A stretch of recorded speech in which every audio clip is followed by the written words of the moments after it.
नमस्कार मेरे प्यारे भाइयों, मैं हूं अनुज और आप सुन रहे हैं हॉरर कहानी, वो भी मेरी जुबानी। दोस्तों, आज का हॉरर पॉडकास्ट ट्रक ड्राइवर की है जिनका नाम गंगाराम है। तो चलिए अब यह कहानी गंगाराम जी के नजरिया से सुनते हैं। लेकिन उससे पहले आप लोगों से एक शिकायत है। आप लोग कहानी को पूरा सुनते हैं लेकिन लाइक नहीं करते हैं। इस बार मैंने आप लोगों से बहुत उम्मीद लगाई है कि आप लोग इस बार वीडियो को लाइक भी करेंगे और चैनल को सब्सक्राइब करके अपना सपोर्ट जरूर दिखाएंगे। और अगर आप लोग चाहते हैं कि आपका नाम वीडियो में लिया जाए तो कमेंट में अपना नाम और अपने शहर का नाम जरूर लिखें। तो अब ज्यादा समय नहीं लेते हैं, चलिए कहानी की शुरुआत करते हैं। दोस्तों, मेरा नाम गंगाराम है। उम्र यही कोई 45 के आसपास होगी और पेशे से मैं एक ट्रक ड्राइवर हूं। जिंदगी के 25 साल मैंने सड़कों पर ट्रक के केबिन में ही गुजार दिए हैं। इन 25 सालों में न जाने कितनी रातें मैंने अलग अलग शहरों, अनजान कस्बों और सुनसान हाईवे पर काटी हैं। तरह तरह के लोग मिले, अच्छे भी और बुरे भी। लेकिन आज मैं आप लोगों को जो कहानी सुनाने जा रहा हूं वो किसी अच्छे या बुरे इंसान की नहीं, बल्कि एक ऐसी शैतानी ताकत की कहानी है जिससे मेरा सामना आज से लगभग 2 साल पहले हुआ था। उस रात जो मेरे साथ घटा उसने मुझे अंदर तक इतना झकझोर दिया कि आज भी जब मैं किसी सुनसान रास्ते से रात में गुजरता हूं तो मेरा दिल किसी अनजाने डर से कांपने लगता है। उस रात मैंने जो खोया उसकी भरपाई तो कभी नहीं हो सकती, लेकिन उस खौफनाक मंजर की यादें आज भी मेरे जहन में किसी नासूर की तरह जिंदा हैं। ये बात तब की है जब मैं जयपुर की एक मार्बल फैक्ट्री से मार्बल के बड़े बड़े पत्थर लाद कर उत्तर प्रदेश के एक छोटे से शहर में डिलीवरी देने जा रहा था। मेरे साथ मेरा हेल्पर छोटू भी था। छोटू नाम का ही छोटू नहीं था, उम्र में भी मुझसे काफी छोटा था। यही कोई 20-21 साल का लड़का होगा, दुबला पतला सा, लेकिन काम में बड़ा फुर्तीला और दिल का बहुत साफ। वो पिछले 2 साल से मेरे साथ ही काम कर रहा था। उसके माँ बाप नहीं थे, एक बूढ़ी दादी थी गांव में जिनकी जिम्मेदारी उसी के कंधों पर थी। मैं भी उसे अपने छोटे भाई की तरह ही मानता था। रास्ते में हम दोनों की खूब बातें होती, हंसी मजाक चलता रहता, जिससे लंबा और उबाऊ सफर भी आसानी से कट जाता था। उस दिन हम जयपुर से दोपहर के करीब 2 बजे निकले थे। ट्रक में माल काफी ज्यादा था, इसलिए मैंने शुरू से ही गाड़ी की रफ्तार ज्यादा नहीं बढ़ाई थी। हमारा प्लान था कि हम रात तक आगरा पार कर लेंगे और फिर किसी ठीक ठाक ढाबे पर रुककर खाना खाएंगे और थोड़ा आराम करेंगे। फिर सुबह जल्दी निकलकर दोपहर तक डिलीवरी की जगह पर पहुंच जाएंगे। सब कुछ प्लान के मुताबिक ही चल रहा था। शाम के करीब 7 बजे हमने आगरा पार कर लिया था। हाईवे पर गाड़ियों की रौनक थी और दूर दूर तक जलती बुझती बत्तियां एक अलग ही समा बांध रही थीं। छोटू ने मुझसे कहा, उस्ताद भूख लग रही है, किसी बढ़िया से ढाबे पर रोक लो, पेट पूजा कर लेते हैं। मैंने मुस्कुराते हुए कहा, हाँ छोटू, मुझे भी पेट में चूहे कूद रहे हैं। बस थोड़ा आगे एक भरोसे का ढाबा है, शेर पंजाब, वहीं रुकेंगे। वहां का खाना भी अच्छा होता है और सोने के लिए चारपाई भी ठीक मिल जाती है। हम उस ढाबे की तरफ बढ़ते जा रहे थे। छोटू ने टेप रिकॉर्डर में किशोर कुमार के गाने लगा दिए थे और अपनी बेसुरी आवाज में साथ साथ गुनगुना रहा था।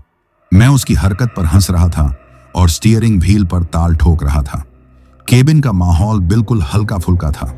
हमें इस बात का जरा भी अंदाजा नहीं था कि हमारी ये हंसी खुशी बस कुछ ही घंटों की मेहमान है और आगे एक ऐसा भयानक अंधेरा हमारा इंतजार कर रहा है जो हमारी जिंदगियों को हमेशा के लिए बदल देगा। जैसे ही हम उस ढाबे से करीब 10-15 किलोमीटर दूर थे, अचानक से सड़क पर ट्रैफिक कम होने लगा। हाईवे से कटकर एक सिंगल रोड आ गई थी जो हमें हमारे गंतव्य तक ले जाने वाली थी। ये रास्ता थोड़ा सुनसान था और दोनों तरफ घने पेड़ थे। कुछ ही देर में सड़क के दोनों तरफ घने जंगल शुरू हो गए। दिन में तो ये रास्ता शायद खूबसूरत लगता होगा, लेकिन रात के अंधेरे में ये जंगल किसी डरावने रहस्य की तरह लग रहा था। पेड़ों की शाखाएं आपस में मिलकर सड़क के ऊपर एक छत सी बना रही थी, जिससे चांद की रोशनी भी जमीन तक नहीं पहुंच पा रही थी। ट्रक की हेडलाइट्स जितनी दूर तक जाती थीं, बस उतना ही रास्ता दिखाई देता था। उसके आगे सिर्फ और सिर्फ काला घना अंधेरा था। छोटू अब चुप हो गया था। उसने टेप रिकॉर्डर भी बंद कर दिया था। शायद उस सुनसान और भयानक माहौल का असर उस पर भी होने लगा था। उसने धीरे से कहा, उस्ताद ये कैसा रास्ता है, दूर दूर तक कोई गाड़ी भी नहीं दिख रही। मैंने उसे तसल्ली देने की कोशिश की, अरे डरता क्यों है, ये शॉर्टकट है, सुबह तक काफी समय बच जाएगा अपना। बस 1-1.5 घंटे का ही रास्ता है ये जंगल वाला, फिर से मेन रोड आ जाएगी। मैं पहले भी एक दो बार गया हूं इस रास्ते से, लेकिन दिन में। मैंने आखिरी बात थोड़ी धीरे से कही, शायद खुद को ही यकीन दिलाने के लिए। सच तो यह था कि मैं भी इस रास्ते से रात में पहली बार ही गुजर रहा था और अंदर ही अंदर मुझे भी थोड़ा अजीब लग रहा था। जंगल की खामोशी में झिंगुरों की आवाज भी किसी डरावनी फिल्म के बैकग्राउंड म्यूजिक की तरह कानों में चुभ रही थी। हम धीरे धीरे आगे बढ़ रहे थे। सड़क काफी खराब थी और जगह जगह गड्ढे थे। मुझे ट्रक बहुत ही सावधानी से चलाना पड़ रहा था क्योंकि मार्बल के पत्थर बहुत कीमती थे और एक तेज झटका भी उन्हें नुकसान पहुंचा सकता था। अचानक एक मोड़ पर हमारी हेडलाइट्स की रोशनी में हमें सड़क के किनारे खड़ी एक औरत दिखाई दी। उसने लाल रंग की साड़ी पहनी हुई थी और अपना चेहरा घूंघट से ढका हुआ था। वो हाथ देकर लिफ्ट मांग रही थी। छोटू ने घबरा कर कहा, उस्ताद, गाड़ी मत रोकना। मैंने भी यही सोचा। इतनी रात में इस घने जंगल के बीच में एक अकेली औरत का मिलना बहुत ही अजीब था। मैंने ट्रक की रफ्तार और धीमी कर ली, लेकिन रोका नहीं। जैसे ही हम उसके पास से गुजरे, मेरी नजर उस पर पड़ी। उसने अपना घूंघट नहीं हटाया था, लेकिन उस घूंघट के अंदर से जो चेहरा मुझे एक पल के लिए दिखा, वो शायद मेरा वहम था या सच, मैं कह नहीं सकता। मुझे लगा जैसे उसकी आंखें अपनी जगह पर नहीं थीं, बल्कि सिर्फ दो काले गड्ढे थे। मेरा दिल जोर से धड़क गया। मैंने एक्सीलरेटर पर पैर दबाया और तेजी से वहां से ट्रक निकाल लिया। कुछ दूर जाने के बाद छोटू ने कहा, कौन थी वो, उस्ताद? इस जंगल में अकेली क्या कर रही थी? मैंने गहरी सांस लेते हुए कहा, पता नहीं छोटू, जो भी हो, हमें इन सब चक्करों में नहीं पड़ना। तू बस हनुमान चालीसा का पाठ कर मन में। उस घटना ने हमारे अंदर एक डर पैदा कर दिया था। हम दोनों चुपचाप बैठे थे और मैं बस जल्द से जल्द उस जंगल से बाहर निकलना चाहता था। अभी हम उस जगह से मुश्किल से 5-7 किलोमीटर ही आगे बढ़े होंगे कि अचानक एक जोरदार धड़ाम की आवाज हुई। मेरा ट्रक बुरी तरह से हिल गया और एक तरफ को झुकने लगा। मैंने बड़ी मुश्किल से स्टीयरिंग को संभाला और ट्रक को सड़क के किनारे ले जाकर रोका। मैंने घबराकर इंजन बंद किया। बाहर घना अंधेरा और मौत जैसा सन्नाटा पसरा हुआ था। मैंने छोटू की तरफ देखा। उसका चेहरा डर के मारे सफेद पड़ गया था। क्या हुआ उस्ताद?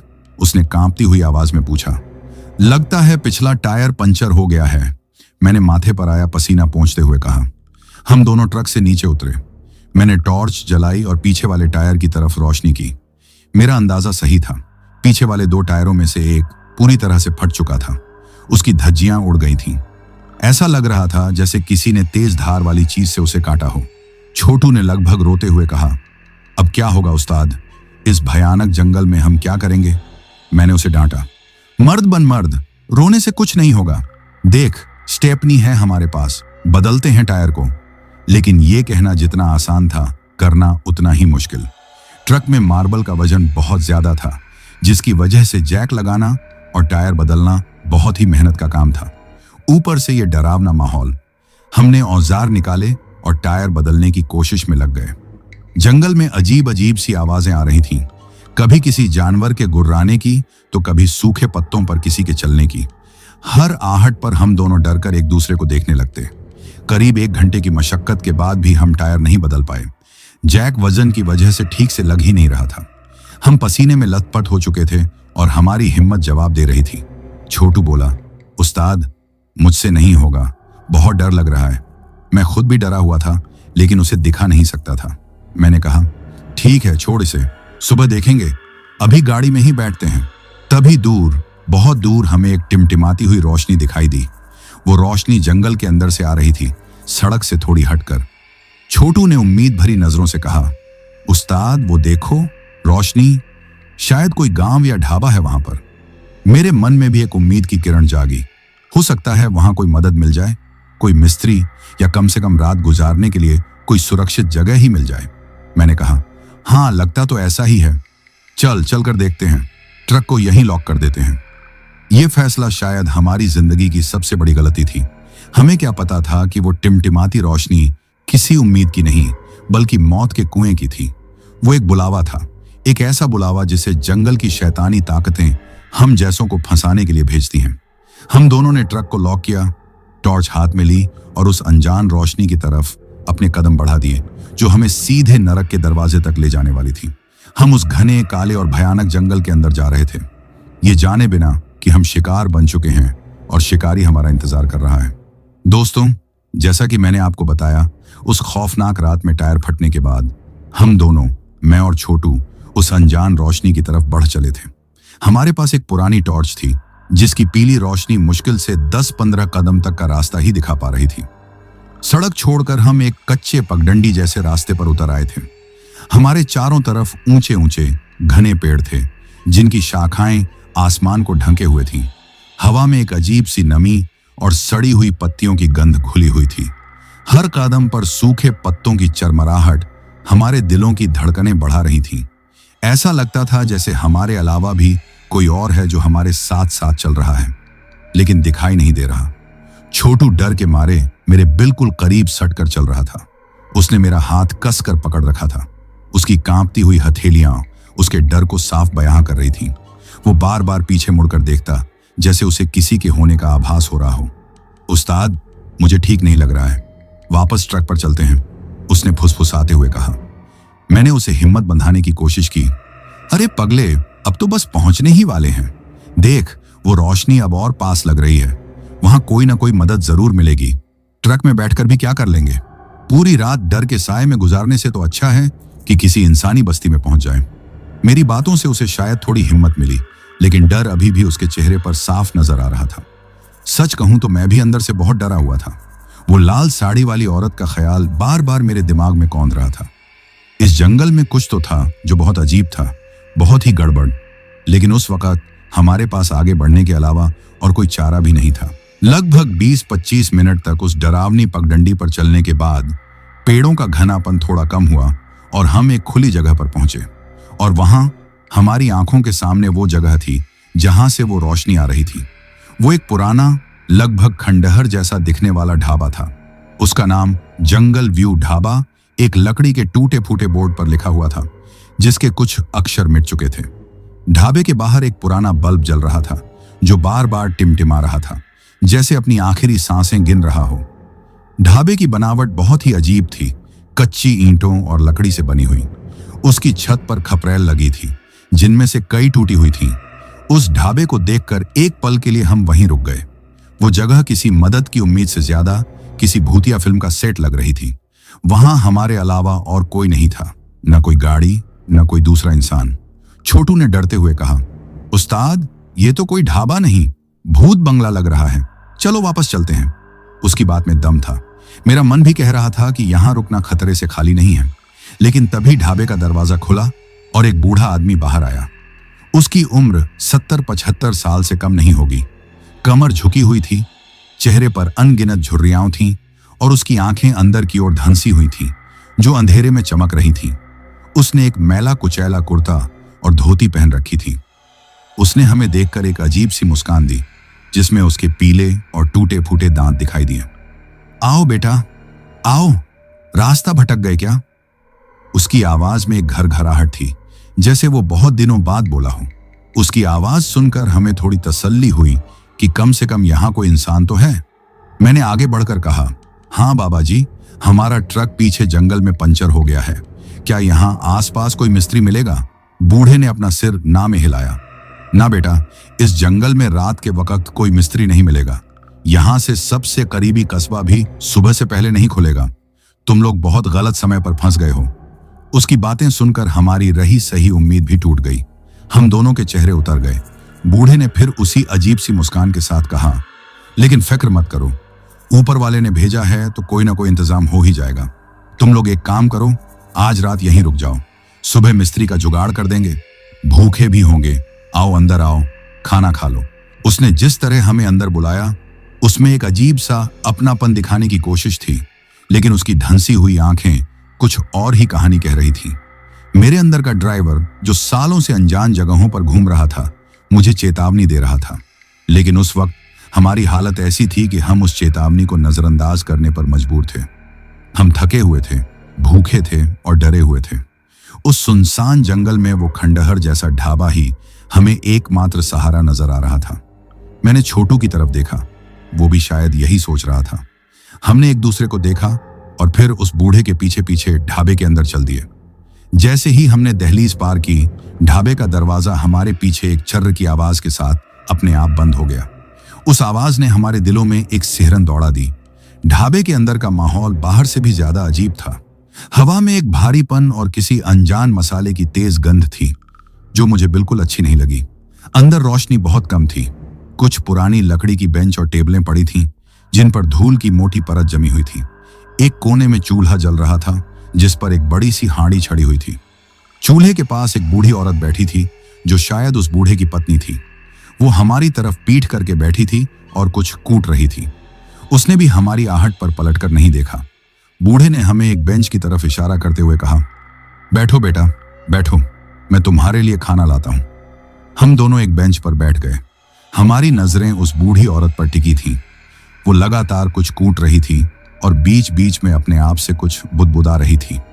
उसका चेहरा हमें दिखाई नहीं दे रहा था, लेकिन उसकी पीठ का ढांचा देखकर लग रहा था कि वो बहुत कमजोर और झुकी हुई है। बूढ़ा आदमी 2 पीतल की थालियां लेकर आया जिनमें मोटी मोटी रोटियां, कोई गाढ़ी सी दाल और साथ में प्याज का सलाद था। खाना देखकर छोटू के मुंह में पानी आ गया। उसने तुरंत रोटी का टुकड़ा तोड़ा और खाने लगा। अरे वाह उस्ताद, खाना तो बड़ा स्वादिष्ट है, छोटू ने मुंह में निवाला भरे हुए कहा। मैंने भी एक टुकड़ा तोड़ा और मुंह में रखा। रोटी थोड़ी सख्त और ठंडी थी, लेकिन दाल का स्वाद बहुत ही अजीब था। ऐसा स्वाद मैंने आज तक कभी नहीं चखा था। उसमें किसी जंगली जड़ी बूटी की तेज महक आ रही थी। मुझे वो बिल्कुल पसंद नहीं आई, लेकिन भूख की वजह से मैं चुपचाप खाने लगा। खाना खाते खाते मेरी नजर उस चूल्हे पर छड़ी हांडी पर पड़ी। उसमें से भाप निकल रही थी और वो अजीब सी महक उसी में से आ रही थी। मैंने बूढ़े से पूछ ही लिया, बाबा ये किस चीज की दाल है? स्वाद बड़ा अलग है। मेरे सवाल पर बूढ़े के चेहरे पर वही रहस्यमयी मुस्कान फिर से आ गई।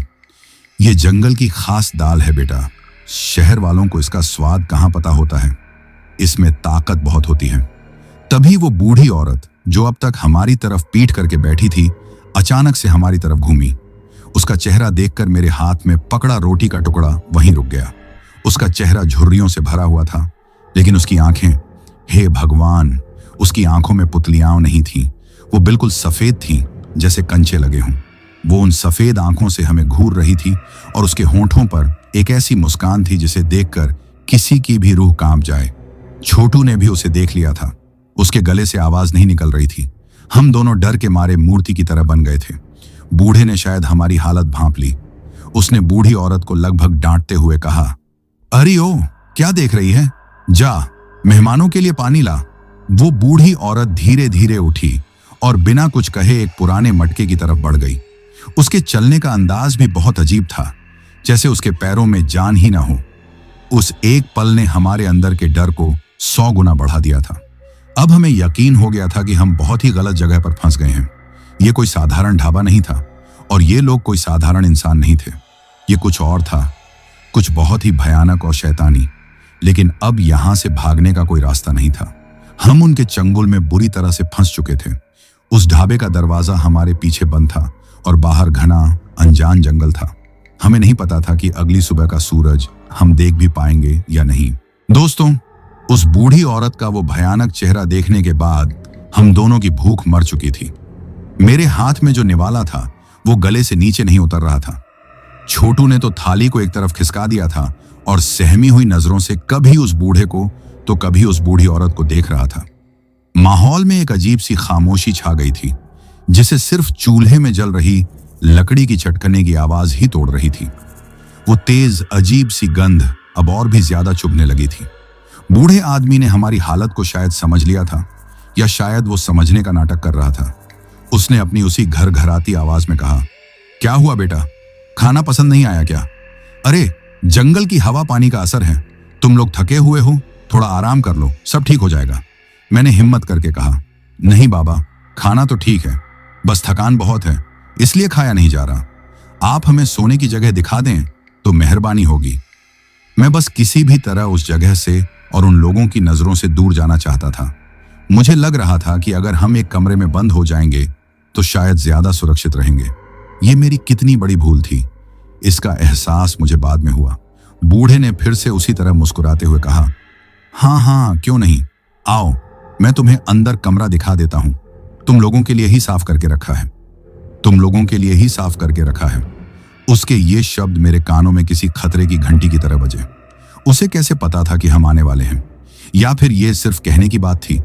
मेरा दिमाग इन सवालों में उलझा हुआ था, लेकिन मेरे पास उसके साथ जाने के अलावा और कोई विकल्प नहीं था।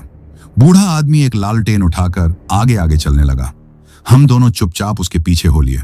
ढाबे के पीछे की तरफ एक छोटा सा गलियारा था, जिसकी दीवारों पर मकड़ी के जाले लटक रहे थे। गलियारे के आखिर में एक लकड़ी का दरवाजा था, जिस पर कोई कुंडी या सिटकनी नहीं थी, बस एक पुराना सा लोहे का हैंडल लगा हुआ था। बूढ़े ने दरवाजे को धक्का देकर खोला। चर्र की एक तेज आवाज के साथ दरवाजा खुला और अंदर का दृश्य देखकर हमारा दिल और बैठ गया। वो एक छोटा सा सीलन भरा कमरा था। कमरे में एक भी खिड़की नहीं थी। दीवारों पर जगह जगह से प्लास्टर उखड़ा हुआ था और उन पर काले काले धब्बे पड़े हुए थे, जैसे किसी ने तेल या खून के छींटे मारे हों। एक कोने में 2 पुरानी मैली सी चारपाइयां पड़ी थीं, जिनकी रस्सी जगह जगह से टूटी हुई थी। हवा में वही सड़ी हुई तेज गंध पहले से भी ज्यादा भरी हुई थी। यह कमरा किसी सराय का कमरा कम और किसी कसाई का गोदाम ज्यादा लग रहा था। बूढ़े ने लालटेन को एक कील पर टांगते हुए कहा, ये लो बेटा, आराम करो, सुबह होने पर जगा दूंगा। मैं कुछ कहना चाहता था, इस कमरे के बारे में पूछना चाहता था, लेकिन मेरे मुंह से शब्द ही नहीं निकल रहे थे।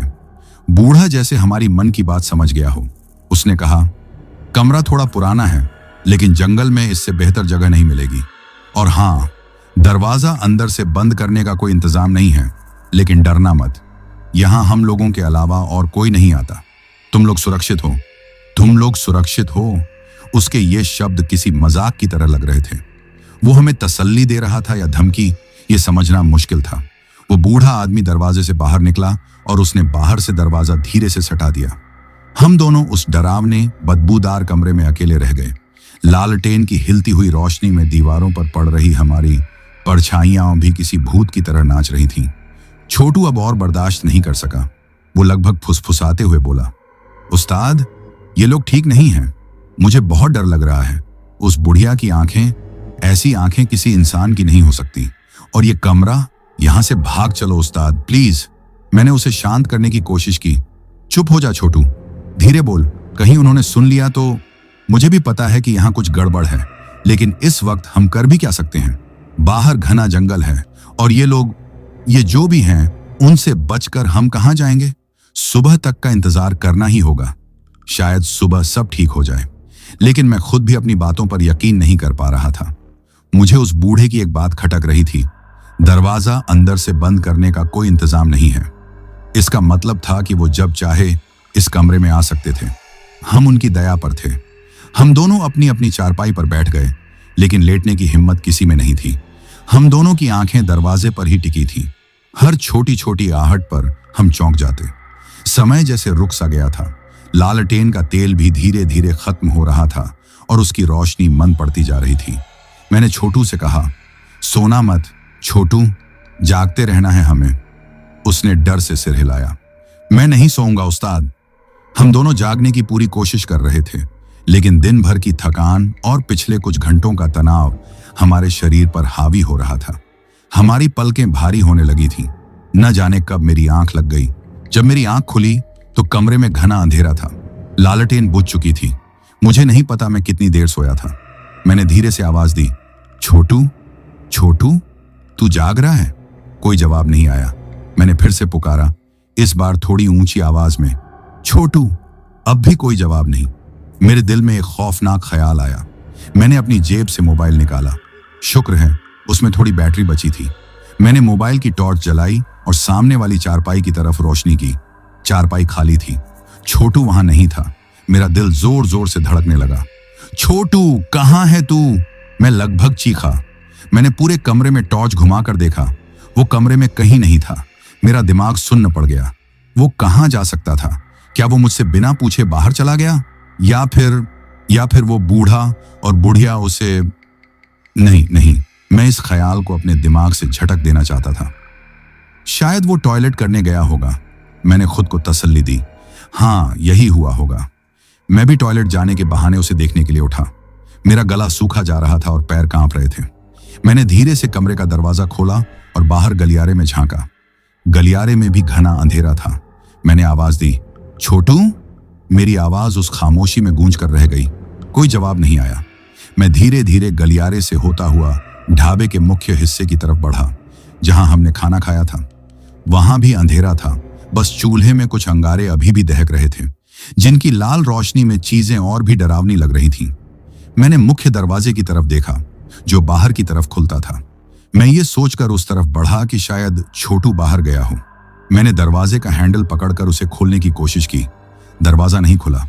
मैंने फिर से कोशिश की, इस बार पूरे जोर से। दरवाजा टस से मस नहीं हुआ। तब मेरा ध्यान दरवाजे की कुंडी पर गया। दरवाजा बाहर से बंद था। किसी ने हमें अंदर बंद कर दिया था। अब मेरे सब्र का बांध टूट गया। मेरे अंदर का सारा डर गुस्से और घबराहट में बदल गया। छोटू कहां था और इन लोगों ने हमें अंदर क्यों बंद किया है? उनके इरादे क्या हैं? मैं दरवाजे को पीटने ही वाला था कि तभी मुझे रसोई की तरफ से, जहां वो चूल्हा जल रहा था, कुछ आवाजें सुनाई दी। वो किसी के कुछ चबाने की आवाज थी। कचर कचर, एक ऐसी घिनौनी आवाज जो किसी जानवर के कच्चा मांस चबाने पर आती है। और साथ ही उस बूढ़े और बुढ़िया की दबी दबी हंसी की आवाज भी आ रही थी। मेरा खून जम गया। मैं दबे पांव बिना कोई आवाज किए उस तरफ बढ़ा। ढाबे का वो हिस्सा और रसोई एक टूटी हुई लकड़ी की दीवार से अलग किए गए थे, जिसमें एक छोटी सी दरार थी, एक छोटा सा छेद जिससे अंदर झांका जा सकता था। मेरे पैर कांप रहे थे, लेकिन मुझे जानना था कि छोटू कहाँ है और ये लोग क्या कर रहे हैं। मैंने गहरी सांस ली, भगवान का नाम लिया और उस छोटी सी दरार से अंदर झांका। अंदर का जो मंजर मैंने देखा, उसे देखकर मेरी आत्मा तक कांप गई। मेरी आंखों के सामने अंधेरा छा गया और मेरे मुंह से एक चीख निकलते निकलते रह गई। वो बूढ़ा और वो भयानक सफेद आंखों वाली बुढ़िया दोनों चूल्हे के पास जमीन पर बैठे थे और उनके बीच में छोटू की लाश पड़ी थी। उसका शरीर बेजान था और वो दोनों दरिंदे किसी जंगली जानवर की तरह उसकी लाश को नोच नोच कर खा रहे थे। उनके मुंह खून से सने हुए थे और उनकी आंखों में एक शैतानी चमक थी। वो छोटू के शरीर से मांस के टुकड़े तोड़ते और उन्हें चबाते हुए हंस रहे थे। वो खौफनाक मंजर आज भी मेरी आंखों के सामने घूमता है। उस पल मुझे एहसास हुआ कि हम इंसानों के बीच नहीं, बल्कि आदमखोर पिशाचों के चंगुल में फंस गए थे। वो ढाबा एक कसाईखाना था और हम उनके अगले शिकार थे।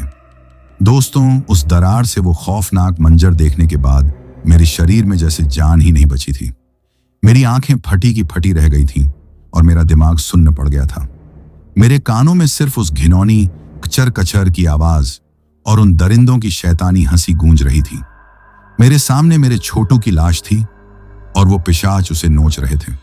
वो छोटू, जिसे मैं अपने छोटे भाई की तरह मानता था, जिसका हंसता हुआ चेहरा कुछ घंटे पहले तक मेरे साथ था, अब उन वहशियों का भोजन बन चुका था। एक पल को लगा जैसे मैं वहीं गिर जाऊंगा या शायद मेरा दिल ही फट जाएगा। मेरे मुंह से एक दबी हुई सिसकी निकली, जिसे रोकने के लिए मैंने अपने ही हाथ से अपना मुंह भींच लिया। मुझे पता था कि अगर मैंने जरा भी आवाज की तो मेरा हश्र भी छोटू जैसा ही होगा। मैं अपनी जिंदगी की सबसे बड़ी परीक्षा से गुजर रहा था। एक तरफ मेरे भाई जैसे दोस्त की लाश थी और दूसरी तरफ अपनी जान बचाने की मजबूरी। मैं किसी तरह बिना कोई आवाज किए घिसटते हुए पीछे हटा। मेरे पैर मेरा साथ नहीं दे रहे थे। ऐसा लग रहा था जैसे वो जमीन में धंस गए हैं। मैं किसी तरह वापस उस गलियारे से होते हुए अपने कमरे तक पहुंचा। मेरे हाथ पैर बुरी तरह कांप रहे थे और आंखों से आंसू बहे जा रहे थे, लेकिन मेरे मुंह से आवाज नहीं निकल रही थी। मैंने कमरे के अंदर घुसते ही दरवाजा बंद कर लिया। मुझे पता था कि दरवाजे पर कोई कुंडी नहीं है, लेकिन फिर भी मैंने उसे अपनी पूरी ताकत से भिड़ा दिया। मैं जानता था कि यह दरवाजा मुझे ज्यादा देर तक नहीं बचा सकता। मैं उस कमरे में एक कैदी था जो बस अपनी मौत का इंतजार कर रहा था। मैं जाकर कमरे के सबसे अंधेरे कोने में एक चारपाई के नीचे दुबक गया। मैंने अपने घुटनों में अपना सिर छिपा लिया और किसी बच्चे की तरह कांपने लगा। मेरा पूरा शरीर पसीने से भीग गया था। मेरे दिमाग में बस वही मंजर घूम रहा था, वो खून से सने चेहरे, वो सफेद आंखें और छोटू का बेजान शरीर। मैं मन ही मन भगवान को याद कर रहा था, अपने माँ बाप को, अपने बीवी बच्चों को याद कर रहा था। मुझे लग रहा था कि ये मेरी जिंदगी की आखिरी रात है। अब वो दरिंदे छोटू को खत्म करने के बाद मेरे लिए आएंगे। मैं बस ये सोच सोच कर ही सिहर रहा था कि मेरी मौत कितनी दर्दनाक होगी, कितनी देर मैं उस कोने में बैठा रहा मुझे नहीं पता। समय का कोई होश ही नहीं था। बाहर अब वो चबाने की आवाजें बंद हो गई थीं। अब वहां मौत जैसा सन्नाटा था जो पहले से भी ज्यादा डरावना था। ये तूफान से पहले की शांति थी। मुझे पता था कि वो अब मेरे लिए आ रहे हैं। और फिर वो हुआ जिसका मुझे डर था। गलियारे में मुझे किसी के कदमों की आहट सुनाई दी। वो आहट धीरे धीरे मेरे कमरे के दरवाजे की तरफ बढ़ रही थी। मेरे दिल की धड़कन इतनी तेज हो गई कि मुझे लगा वो मेरे सीने से बाहर आ जाएगी।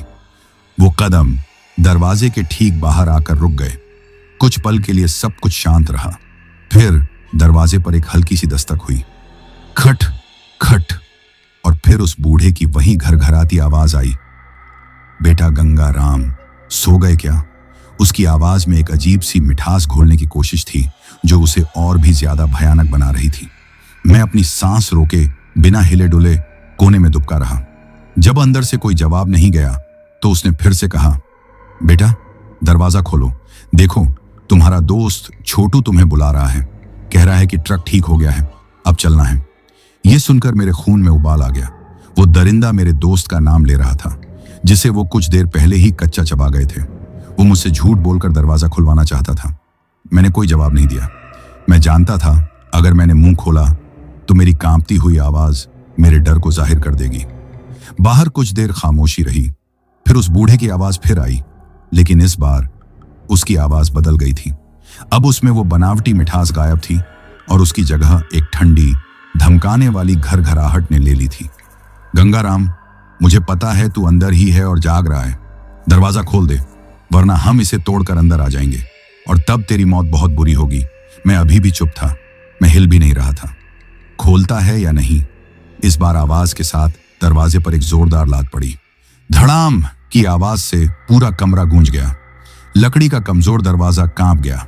अब मुझे यकीन हो गया था कि वो दरवाजा ज्यादा देर तक उन्हें नहीं रोक पाएगा। वो किसी भी पल टूट सकता था। मेरी आंखों के सामने मौत नाच रही थी। मैं सोचने लगा कि मैं क्या करूं।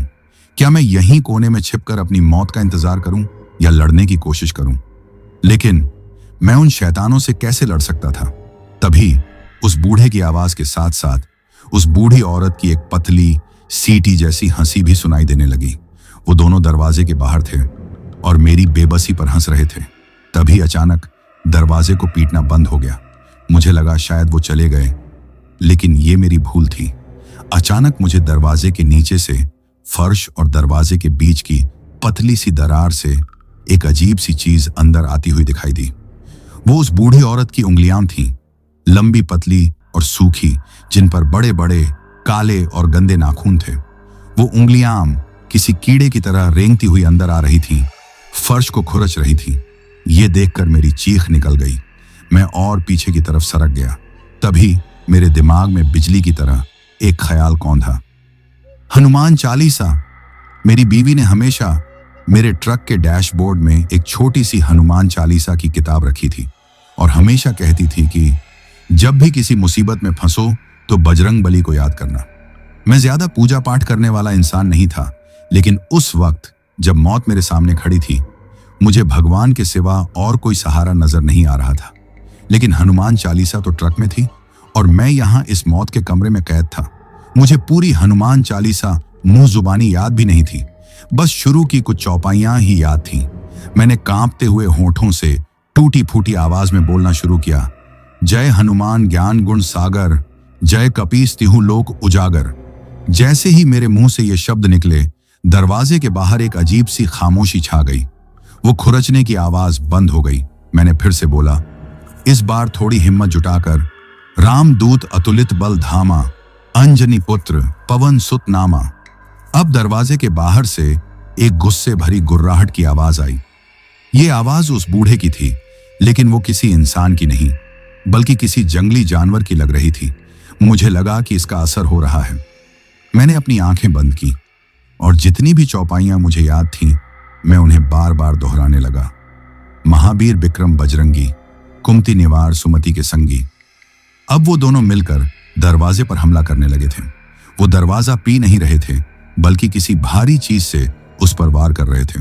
हर वार के साथ दरवाजा चरमरा रहा था और उसकी लकड़ी टूटकर अंदर गिर रही थी। वो लोग गुस्से से पागल हो गए थे।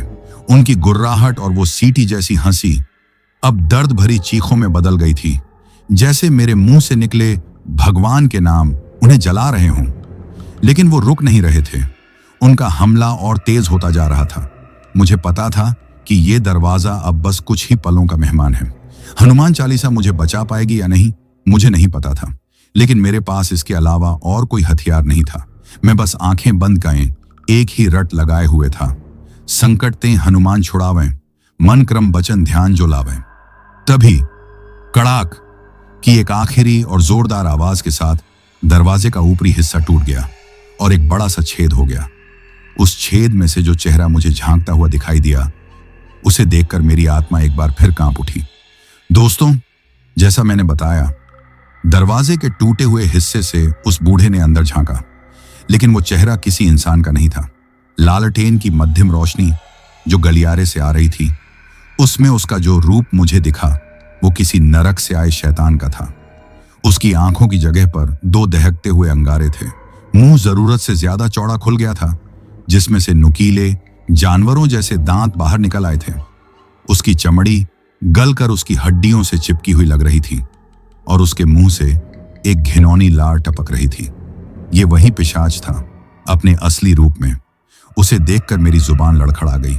एक पल के लिए मैं हनुमान चालीसा की पंक्तियां भी भूल गया। वो मुझे देखकर एक भयानक तरीके से हंसा, एक ऐसी हंसी जिसमें जीत का घमंड और शिकार को दबोचने की खुशी थी। उसने अपना एक हाथ दरवाजे के उस छेद से अंदर डाला और दरवाजे के बचे हुए हिस्से को तोड़ने की कोशिश करने लगा। उसका हाथ भी किसी इंसान का हाथ नहीं था, बल्कि किसी जानवर का पंजा था, जिसमें लंबे, काले और मुड़े हुए नाखून थे।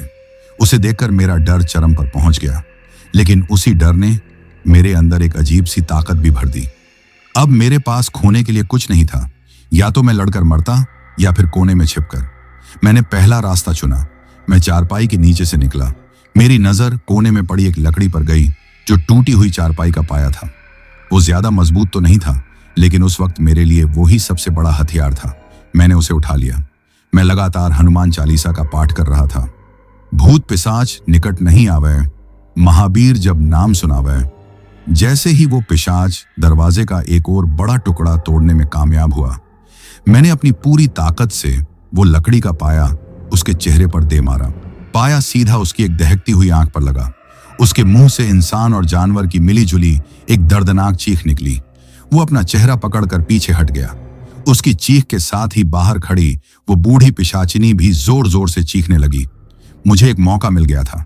मैं जानता था कि वो फिर से हमला करेगा। मैंने दरवाजे की तरफ देखा। वो लगभग टूट चुका था। मैं यहां और नहीं रुक सकता था। मुझे भागना था, लेकिन भागकर कहां जाता? मुख्य दरवाजा तो बाहर से बंद था। तभी मेरे दिमाग में एक ख्याल आया। वो ढाबा कच्ची ईंटों और लकड़ी का बना था। उसकी दीवारें शायद ज्यादा मजबूत नहीं होंगी। मैंने कमरे के चारों तरफ देखा।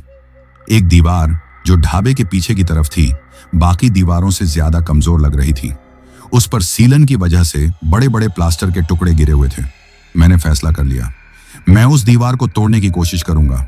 मैंने वो लकड़ी का पाया उठाया और अपनी पूरी ताकत से उस दीवार पर वार करना शुरू कर दिया। जय बजरंग बली, जय बजरंग बली, मैं हर वार के साथ चिल्ला रहा था। बाहर वो दोनों पिशाच फिर से दरवाजे पर हमला करने लगे थे। वो गुस्से में पागल हुए जा रहे थे। उनकी चीखें और गुर्राहट मेरे कानों के पर्दे फाड़ रही थीं। मैं दीवार पर लगातार वार कर रहा था। कच्ची ईंटें और मिट्टी झड़ने लगी थीं। हर वार के साथ मेरा हौसला बढ़ रहा था। मुझे लग रहा था कि शायद मैं बच सकता हूं। एक आखिरी जोरदार वार के साथ दीवार का एक बड़ा हिस्सा टूटकर बाहर की तरफ गिर गया। दीवार में इतना बड़ा छेद हो गया था कि मैं उसमें से निकल सकता था। मैंने एक पल भी नहीं गंवाया। मैंने बाहर झांका। दीवार के उस पार घना जंगल था, वही भयानक जंगल जहां से हम आए थे। लेकिन इस वक्त वो जंगल मुझे उन पिशाचों से ज्यादा सुरक्षित लग रहा था। जैसे ही मैं उस छेद से बाहर निकलने के लिए आगे बढ़ा, पीछे कमरे का दरवाजा कड़ाक की आवाज के साथ पूरी तरह से टूट गया और वो दोनों पिशाच अपने असली भयानक रूप में अंदर घुस आए।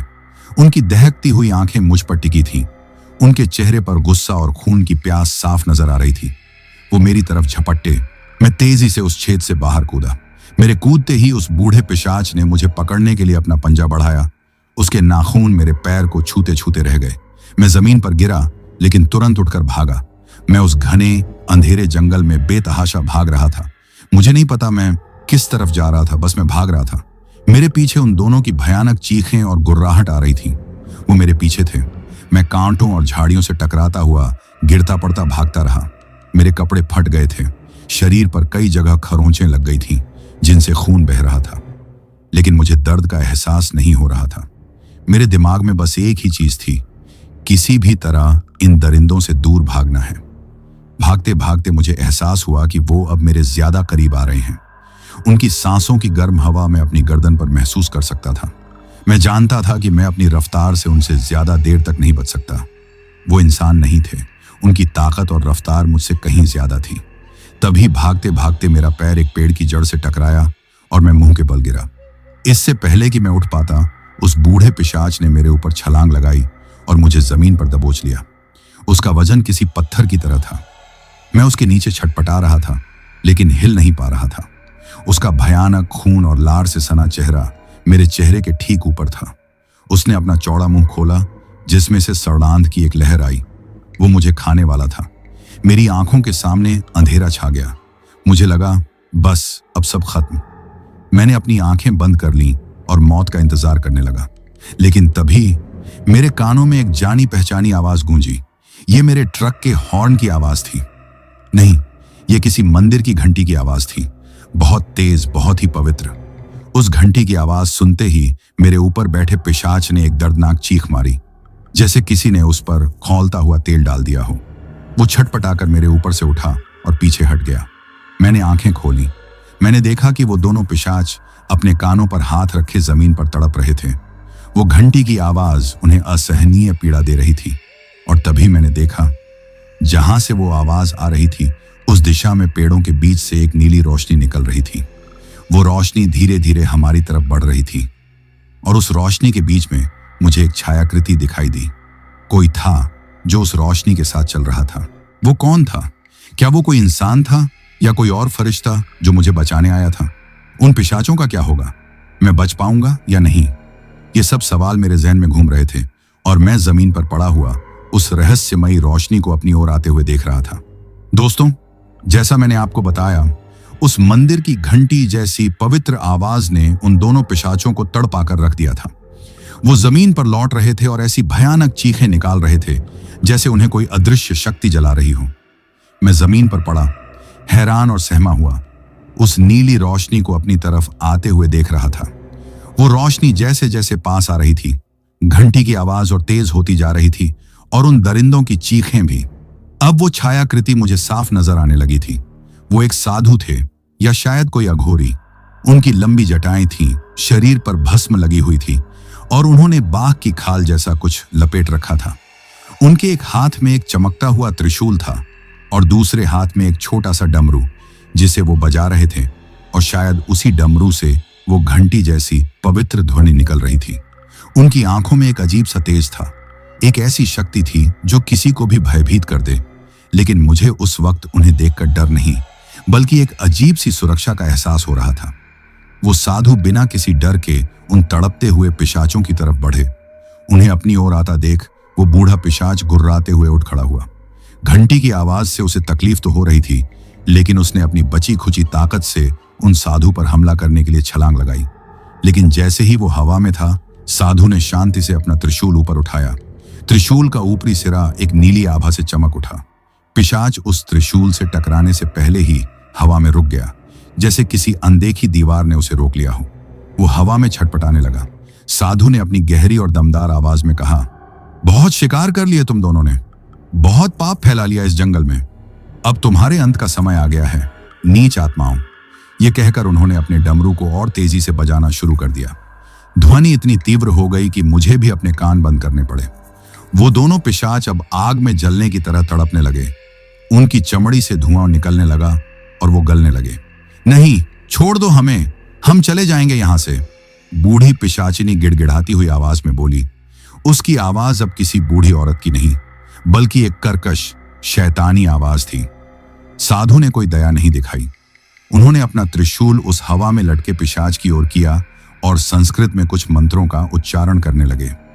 जैसे जैसे वो मंत्र पढ़ रहे थे, त्रिशूल की चमक बढ़ती जा रही थी और फिर एक जोरदार धमाका हुआ। वो बूढ़ा पिशाच एक आग के गोले में तब्दील हो गया और एक आखिरी दर्दनाक चीख के साथ झलकर राख हो गया। हवा में सिर्फ जली हुई गंध रह गई।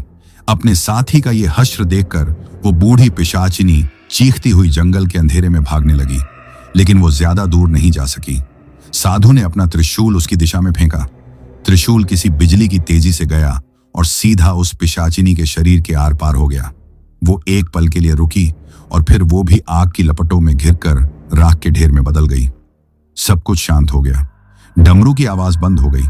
जंगल में फिर से वही मौत जैसा सन्नाटा छा गया, लेकिन अब वो सन्नाटा डरावना नहीं लग रहा था।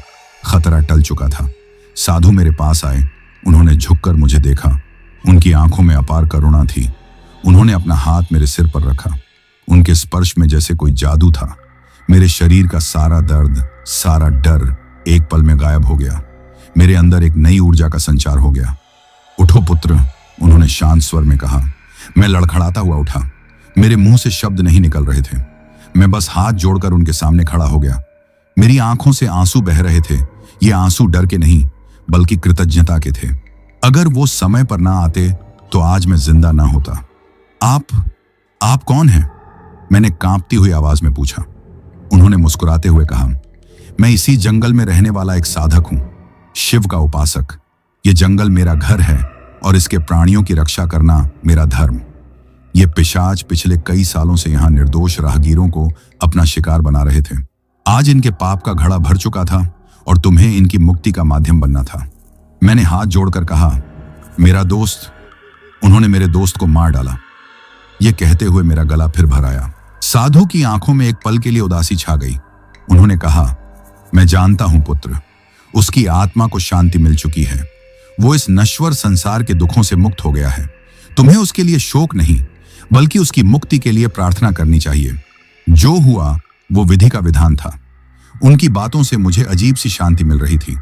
उन्होंने मुझे अपने पीछे आने का इशारा किया। आओ मेरे साथ, मेरी कुटिया पास में ही है। तुम बहुत थक गए हो, तुम्हें विश्राम की आवश्यकता है। मैं चुपचाप उनके पीछे चल दिया। हम थोड़ी ही दूर चले थे कि मुझे वो मनहूस ढाबा दिखाई दिया। अब वो ढाबा और भी भयानक लग रहा था। साधु ने ढाबे की तरफ देखते हुए कहा, यह सिर्फ एक छलावा था, एक माया जाल जो ये पिशाच अपनी शिकार को फंसाने के लिए रचते थे। अब इसका कोई अस्तित्व नहीं है। यह कहकर उन्होंने अपनी झोली से कुछ भस्म निकाली और उस ढाबे की तरफ फेंककर कुछ मंत्र पढ़े। जैसे ही वो भस्म ढाबे पर पड़ी, एक अजीब सी घटना हुई। वो पूरा का पूरा ढाबा कांपने लगा और फिर धीरे धीरे हवा में विलीन होने लगा, जैसे वो कभी वहां था ही नहीं। कुछ ही पलों में वहां सिर्फ खाली जमीन रह गई। ये चमत्कार देखकर मेरी आंखें फटी की फटी रह गईं।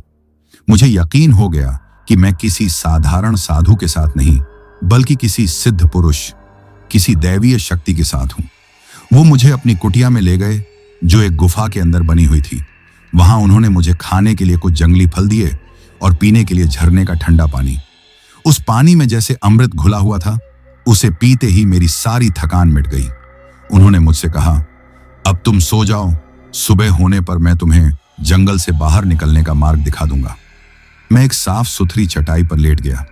कई घंटों की दहशत और भाग दौड़ के बाद मुझे पहली बार सुरक्षा का एहसास हुआ। मैं उन साधु के चरणों में मन ही मन प्रणाम करते हुए गहरी नींद में सो गया, ये जानते हुए कि अब मैं सुरक्षित हूं। दोस्तों, उस रात मैं उस सिद्ध साधु की गुफा में ऐसे सोया जैसे कोई बच्चा अपनी मां की गोद में सोता है। ना कोई बुरा सपना आया, ना कोई डर। जब मेरी आंख खुली तो गुफा के बाहर से पक्षियों के चहचहाने की आवाज आ रही थी और सूरज की पहली किरणें गुफा के मुंह से छनकर अंदर आ रही थीं।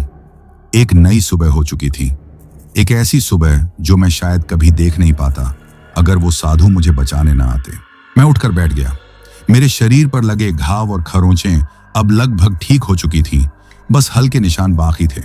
ऐसा लग रहा था जैसे किसी ने उन पर कोई चमत्कारी लेप लगा दिया हो। वो साधु अपनी आंखें बंद किए ध्यान में बैठे थे। उनके चेहरे पर एक अलौकिक तेज था। मैं चुपचाप हाथ जोड़कर उन्हें देखता रहा। कुछ देर बाद उन्होंने अपनी आंखें खोली और मुझे देखकर मुस्कुराए। तुम्हारी निद्रा पूरी हुई पुत्र, अब तुम्हारे जाने का समय हो गया है। मैंने उनके चरणों में सिर रखकर प्रणाम किया और कहा, महाराज, आपने मुझे नया जीवन दिया है। मैं आपका ये उपकार जिंदगी भर नहीं भूलूंगा। मुझे आज्ञा दें कि मैं आपके लिए क्या सेवा कर सकता हूं। साधु ने मुझे उठाते हुए कहा, पुत्र, मैंने कोई उपकार नहीं किया, बस अपना धर्म निभाया है। तुम्हारी सेवा बस यही है कि आज के बाद जीवन में कभी भी अधर्म और अन्याय का साथ मत देना। हमेशा सच्चाई और नेकी के रास्ते पर चलना। और हाँ, कभी भी अपने मन में भय को स्थान मत देना। जहां ईश्वर का नाम है वहां भय का कोई स्थान नहीं। उन्होंने मुझे एक छोटा सा रुद्राक्ष देते हुए कहा, इसे हमेशा अपने पास रखना। यह तुम्हें हर बुरी नजर और नकारात्मक शक्ति से बचाएगा। मैंने वो रुद्राक्ष श्रद्धा से अपने गले में पहन लिया। उसके बाद वो मुझे गुफा से बाहर लेकर आए। सुबह की रोशनी में वो जंगल उतना डरावना नहीं लग रहा था। वो मुझे एक पगडंडी पर ले गए और एक दिशा की ओर इशारा करते हुए बोले, पुत्र, इस रास्ते पर सीधे चलते जाओ। लगभग 1 घंटे में तुम मुख्य सड़क पर पहुंच जाओगे, जहां तुम्हारा ट्रक खड़ा है। मैंने पलटकर पूछा, महाराज, मेरा ट्रक? वो तो पंचर था। साधु मुस्कुराए, उसकी चिंता मत करो, सब ठीक हो गया है। जाओ पुत्र, तुम्हारे परिवार वाले तुम्हारी प्रतीक्षा कर रहे होंगे। मैं एक बार फिर उनके चरणों में झुकना चाहता था, लेकिन उन्होंने मुझे रोक दिया। मैंने हाथ जोड़कर उन्हें आखिरी प्रणाम किया और भारी मन से उस रास्ते पर चल पड़ा जिसे उन्होंने दिखाया था। मैं बार बार पीछे मुड़कर उन्हें देख रहा था, जब तक कि वो पेड़ों के बीच में ओझल नहीं हो गए। जैसा उन्होंने कहा था, करीब 1 घंटे तक चलने के बाद मैं मुख्य सड़क पर पहुंच गया। सामने ही मेरा ट्रक खड़ा था। मैं दौड़कर ट्रक के पास गया। मैंने जाकर पिछला टायर देखा। मैं हैरान रह गया। टायर बिल्कुल नया लग रहा था, जैसे अभी अभी किसी ने बदला हो। पंचर का कोई नामो निशान नहीं था। यह भी उन्हीं साधु का एक और चमत्कार था। मेरे दिल में उनके लिए श्रद्धा और बढ़ गई। लेकिन तभी मुझे छोटू का ख्याल आया। मेरा दिल भारी हो गया। ट्रक अब मुझे खाली और वीरान लग रहा था। उसकी हंसी, उसके बेसुरी आवाज में गाए गाने, सब कुछ याद आने लगा। मेरी आंखों से आंसू बहने लगे। मैंने ट्रक के केबिन का दरवाजा खोला। सब कुछ वैसा ही था जैसा हम छोड़कर गए थे। छोटू का सामान, उसका छोटा सा बैग, सब कुछ अपनी जगह पर था। मैंने हिम्मत जुटाई, डैशबोर्ड से हनुमान चालीसा की किताब निकाली, उसे चूमा और फिर ट्रक स्टार्ट किया। इंजन एक बार में ही स्टार्ट हो गया। मैं उस जंगल से, उस मनहूस जगह से जितनी जल्दी हो सके दूर चला जाना चाहता था। मैंने ट्रक आगे बढ़ाया। मैं उस जगह से भी गुजरा जहां वो ढाबा हुआ करता था, लेकिन अब वहां खाली जमीन के सिवा कुछ नहीं था। वो पूरी रात किसी बुरे सपने की तरह थी। एक ऐसा सपना जिसका सबूत मेरे गले में पड़ा रुद्राक्ष और मेरे दिल में बसा छोटू का गम था। मैं बिना रुके, बिना कहीं खाए पिए बस ट्रक चलाता रहा। दोपहर तक मैं उस शहर में पहुंच गया जहां मुझे डिलीवरी देनी थी। मैंने कांपते हुए हाथों से माल उतारा और फिर अपने मालिक को फोन करके सारी घटना बताई। पहले तो उन्हें यकीन नहीं हुआ, लेकिन मेरी आवाज में जो दहशत थी उसे सुनकर उन्हें मानना पड़ा। उन्होंने मुझे तुरंत घर वापस आने के लिए कहा। सबसे मुश्किल काम था छोटू की बूढ़ी दादी को खबर देना। यह जिम्मेदारी भी मुझे ही निभानी पड़ी। वो खबर सुनकर बेचारी बूढ़ी औरत का क्या हाल हुआ होगा, ये मैं आपको बता नहीं सकता। मैंने फैसला किया कि आज से छोटू की दादी की जिम्मेदारी मेरी होगी। मैं हर महीने उनके गांव जाकर उन्हें पैसे और जरूरत का सामान देता हूं। ये करके मुझे लगता है कि शायद छोटू की आत्मा को थोड़ी शांति मिलेगी। दोस्तों, उस घटना को आज 2 साल हो गए हैं। मैंने ट्रक चलाना नहीं छोड़ा, क्योंकि पेट के लिए यह जरूरी है। लेकिन अब मैं बदल गया हूं। मैं रात में कभी किसी सुनसान रास्ते पर नहीं जाता, चाहे कितना भी लंबा रास्ता लेना पड़े। मैं रोज सुबह शाम हनुमान चालीसा का पाठ करता हूं और वो रुद्राक्ष हमेशा मेरे गले में रहता है। आज भी जब मैं अकेला होता हूं तो वो रात मेरी आंखों के सामने आ जाती है। वो जंगल, वो पिशाचों का जोड़ा, छोटू की दर्दनाक मौत और वो चमत्कारी साधु। लोग कहते हैं कि भूत प्रेत और पिशाच सिर्फ कहानियों में होते हैं। मैं भी यही मानता था उस रात से पहले तक। लेकिन उस रात ने मुझे सिखाया कि इस दुनिया में अच्छाई है तो बुराई भी है, दैवीय शक्ति है तो शैतानी ताकतें भी हैं। हमें बस विश्वास और हिम्मत रखने की जरूरत है। वो रात मेरी जिंदगी का सबसे काला अध्याय थी, लेकिन उसने मुझे एक ऐसा सबक भी सिखाया जो मैं कभी नहीं भूलूंगा। सबक ईश्वर पर विश्वास का, सबक नेकी पर चलने का, और सबक ये जानने का कि जब सारे रास्ते बंद हो जाते हैं तब भी उम्मीद की एक किरण बाकी रहती है, जो किसी न किसी रूप में हमारी मदद के लिए जरूर आती है। तो दोस्तों, यह कहानी यही खत्म हुई। अब जिन भाइयों ने अपना नाम वीडियो में कमेंट किया था उनका नाम लेते हैं।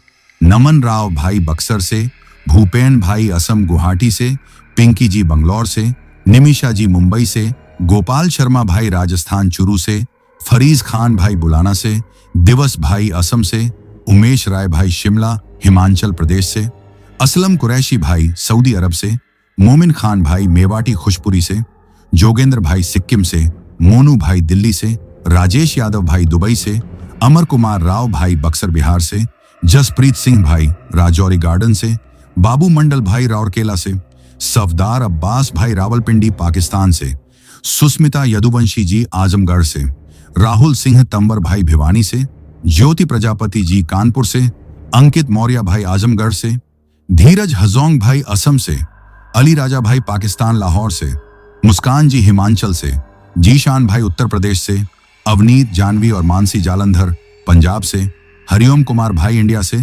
जागा मेहर भाई असम संबालपुर से, बसंती गुरुंग जी मिजोरम से, मुकेश यादव भाई खतमना से, अनीश भाई बरेली फरीदापुर से, अमन ठाकुर भाई अलीगढ़ से, प्रकाश जाधव जी इंडिया से, विकास भाई इंडिया से, अंकु भाई पालमपुर से, विक्रम ठाकुर भाई रनिया से, नितिन मकवाना भाई नदित से, विनोद गुरुंग भाई दुबई से, फरीज अली खान भाई नेपाल से, सौरभ भट्ट भाई गोरखपुर उत्तर प्रदेश से, अदीबा भाई अलीसापुर नागालैंड से, रेमो भाई ओडिशा से, अब्दुल रहमान भाई लाहौर पाकिस्तान से, किंगदीप सुब्बा भाई दार्जिलिंग से, गोविंदा कुमार जाटव भाई इंडिया से, निकुंज कुमार भाई मुजफ्फरनगर से, नर्मदा प्रसाद लोधी भाई मध्य प्रदेश से, अनीश कुमार राव भाई बक्सर से, राणू गिरी जी दुबई से, माहिरा दहिया जी हरियाणा से, सावन भाई बिहार मधेपुरा से, अमित पवार भाई बारामती महाराष्ट्र से, सचिन और कमलेश भाई उत्तराखंड गढ़वाल से, रंजन भाई गुजरात से,